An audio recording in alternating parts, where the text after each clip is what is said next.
Good morning. We are Andrea Binda and Alfonso Amendola. We are the co-founders of the startup Kelp, and this is our pitch deck for the seed round funding for prospective VC investors at the year one of our startup. Kelp is a carbon direct removal technology. We are inspired by nature and nature preserving. We are here because the world has a problem. Humankind is emitting every single year 51 gigaton of CO2. And this is actually the main cause of global climate crisis. There is, in fact, a very well-known, and there are plenty of papers and research that confirms there is a correlation between the temperature rising in our planet and the amount of CO2 that humans are emitting. This also received a lot of media attention, up to the point that we are not calling it climate change anymore, but we're calling it a climate crisis. A possible solution to this problem is a set of technologies called carbon dioxide removal, or CDR, which is a process where CO2 is actually removed from the atmosphere and is sequestered elsewhere, away from the cycle for a very long period of time. A lot of research and a lot of media are today thinking that this set of technologies are actually indispensable if we really want to stop this crisis. And very important publications, such as the International Panel on Climate Change, IPCC, estimates that we need to remove up to 10 gigaton of CO2 every single year by 2050 if we want to keep our global temperature rise within 1.5 and 2 Celsius, which is actually the current target for most of our companies and countries. So the solution proposed by our startup, again, is a CDR technology, which is using kelps, which are brown algae, amazing algae that grow very fast, up to 30 centimeters every single day. And by growing via photosynthesis, they're actually storing away CO2. So what we're going to do, we are going to develop the best seeds and the best kelps in our labs. We're going to attach the seeds to wires that then we're going to transport on the coasts where they're actually going to be farmed on rafts. They're going to grow and sequestrate CO2 via photosynthesis.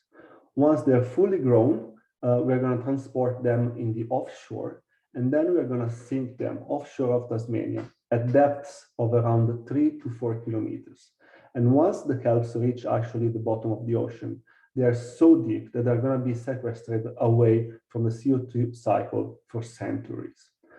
Centuries is actually a very long time scale, which puts us already in a very good position with our competitors. But that's not the only thing that we actually have an advantage on. Other two main very important dimensions that you can see in this plot, such as land use and cost of CO2 removal. If we compare our company to our main competitors, we're actually very well positioned. Kelp is actually the only low-cost and land-preserving technology that we have in the blue ocean field of CDR. And we are positioned better than the other companies. If you think about forestry, so reforestation, that actually requires a lot of land use, or air-based solutions that require both a lot of land use and they're actually very expensive. We are better than soil-based solutions, such as mineralization. And we're also better, especially in terms of costs, for the most common ocean-based solutions, such as sea alkalinization, which also has a flavor of geoengineering. So it's a bit difficult to be actually interesting for most of people. In terms of market size, seaweed farming and sinking can support up to 1 gigaton of CO2 removal by 2050. So if you consider an average cost of $10 per ton of CO2 removed, we are talking about a target market that can be of the size of $10 billion. If instead you consider all the remaining CDR technologies as a whole, then the total addressable market by 2050 can be as huge as $4 trillion. We are talking to something so important and something such that serves such a big market that we think that this business is the next big thing, and we are not the only one thinking about it. If you think about BlackRock CEO Larry Flink, he's actually saying that one of the startups in the green tech is going to be the next big thing. It's going to be the next thing as big as Amazon, and that's what we're going to aim to become. So for a little bit of more details on how we're going to do it, I will let my co-founder speak. Go, Alfonso. Thank you so much, Andrea. So let's have a look to the timeline to become the new Amazon. Or better, the timeline to the risk and scale up our technology. We already achieved a very good task. So we tested our idea in a controlled environment, and we already sold some credit sales from this plant. Now we are here for the concept. So we are looking for $7 million in order to build up a fully functional lab and 1 square kilometer farm at the sea in order to capture up to 1,000 tons of CO2 every year. Then we will have the pilot through a Series A financing of $25 million in order to build up 250 square kilometers farm at the sea that will be able to capture up to 100,000 tons of CO2 per year. Finally, we will undergo the demo phase, and during the demo phase, through the Series B financing of $130 million, we will be able to capture up to 1 million tons of CO2 per year. That is an amazing amount and can be useful for a lot of companies in order to offset their own technology. And after that, of course, we will try to grow as fast as we can and to become the leader, the undisputed leader in the CDR field. Next slide, please. To achieve this, we need a lot of partners. So to achieve scale, we need to partner with a lot of different companies, not only the investor that might be even our first customer, investor like in the utility, IT, oil and gas field, and even IT that has a lot of synergy with our business. But we have to partner also, and we have to find a lot of customers for our carbon credits. That is at the moment a blue ocean market. We need a lot also of R&D, so to establish partner with, for example, University of Tasmania, in order to have the license to exploit commercially their invention and their patents.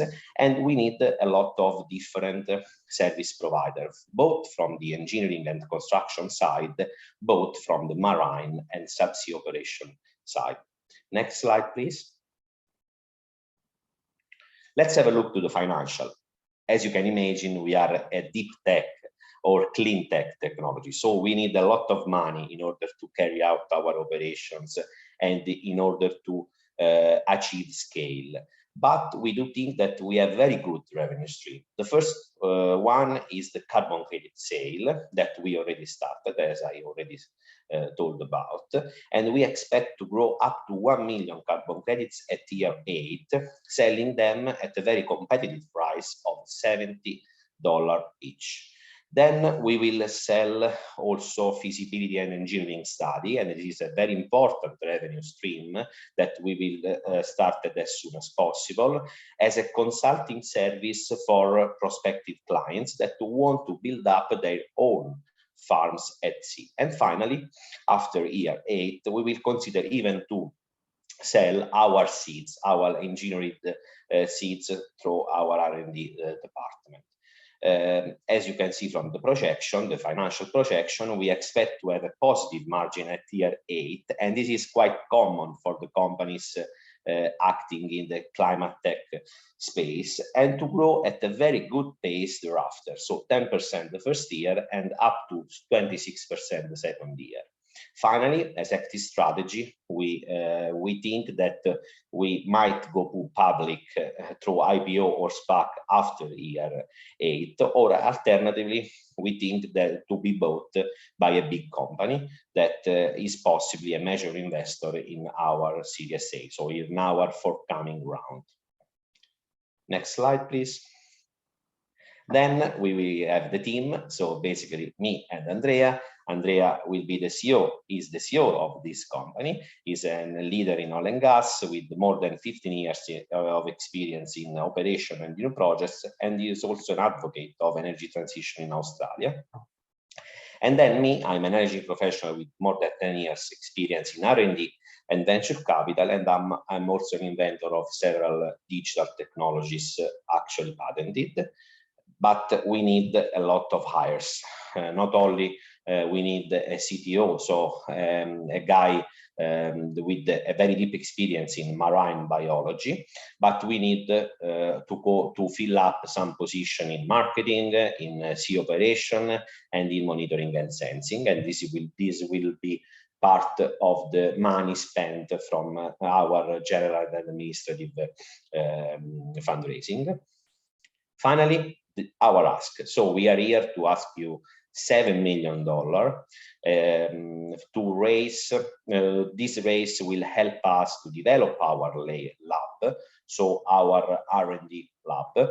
But not only, this money will be even useful to build up our 1 square kilometer farm and the sea. As you can see from the drill down of the costs, basically we will spend half of the money in R&D, and the rest will be spent mainly in operation and in hiring people.